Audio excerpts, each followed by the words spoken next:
BC 42% reservation వేటనే బీసీలకు 42% reservation వేటనే బీసీలకు 42% reservation వేటనే.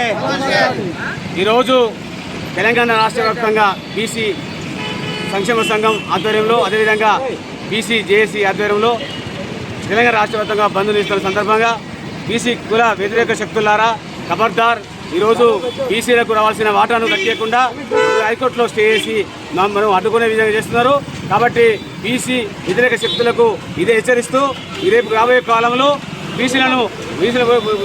రిజర్వేషన్లను అనగదొక్క చేసే వాళ్లకు తగిన గుణపాఠం చెప్తామని చెప్పి ఈ సందర్భంగా మనం ప్రశ్నిస్తున్నాను. అదేవిధంగా రేపు జరగబోయే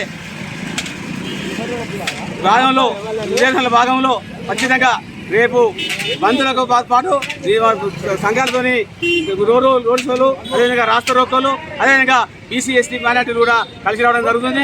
కాబట్టి ఈ మూడు పార్టీలు బీసీ వ్యతిరేకలు అని చెప్పి ఈ సందర్భంగా తెలియడం జరుగుతుంది. ఏదో ప్రతినిధి చర్యగా రేపు మమ్మల్ని ఓట్లు ఎత్తారో ఏరో లేదు మేమేదో చేస్తున్నాం ఇది చేస్తున్నా విధంగా మాట్లాడుతున్నారు తప్ప వాళ్ళు నమ్మకంతో చేసిన విధంగా కనబడట్లేదు. ఇలా రెడ్డి శక్తుల ముందు పనిచేసే బీసీలారా ఇప్పటికైనా కళ్ళు తెరవండి. రేపు భవిష్యత్తులో బీసీలకు 40% వస్తే మనదే రాజకీయ వస్తుందని చెప్పి ఈ సందర్భంగా బీసీ జనానికి జరుగుతుంది. కాబట్టి రేపు భవిష్యత్తులో బీసీలు ఏకం కాకపోతే ఇక రాదని చెప్పి గుర్తుంచుకోవాలి. ఈసారి ఈ 42% రిజర్వేషన్లు కాంగ్రెస్ పార్టీ అదేవిధంగా బీజేపీ పార్టీ కేంద్ర రాష్ట్ర ప్రభుత్వాలు ఇలాంటి ఖచ్చితంగా ఇంప్లిమెంట్ చేసి రేపు చట్టసభలో పెట్టి 9వ షెడ్యూల్ తీసుకురావాలని చెప్పి ఈ సందర్భంగా హెచ్చరించడం జరుగుతుంది.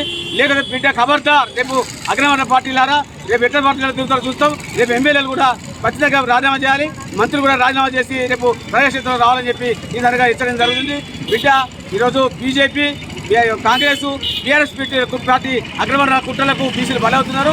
కాబట్టి ఈఏడబ్ల్యూఎస్ తీసుకొచ్చిన విధంగా రేపు భవిష్యత్తులో 42% బీసీలు కూడా తీసుకొచ్చి న్యాయం చేయాలని చెప్పి లేని పక్షంలో ఇళ్లను బీసీ నాయకుల ఇళ్లను అదేవిధంగా రెడ్డి నాయకుల ఇళ్లను ముట్టడిచ్చి రేపు అగ్రవర్ణ పార్టీలను రాస్తామని చెప్పి అదేవిధంగా పొందబెడతామని చెప్పి కూడా ఈ దానిగా తెలియడం జరుగుతుంది.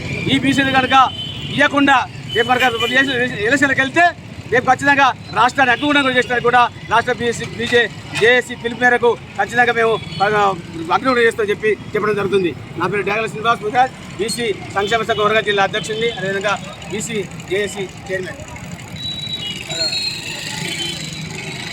జై బీసీ.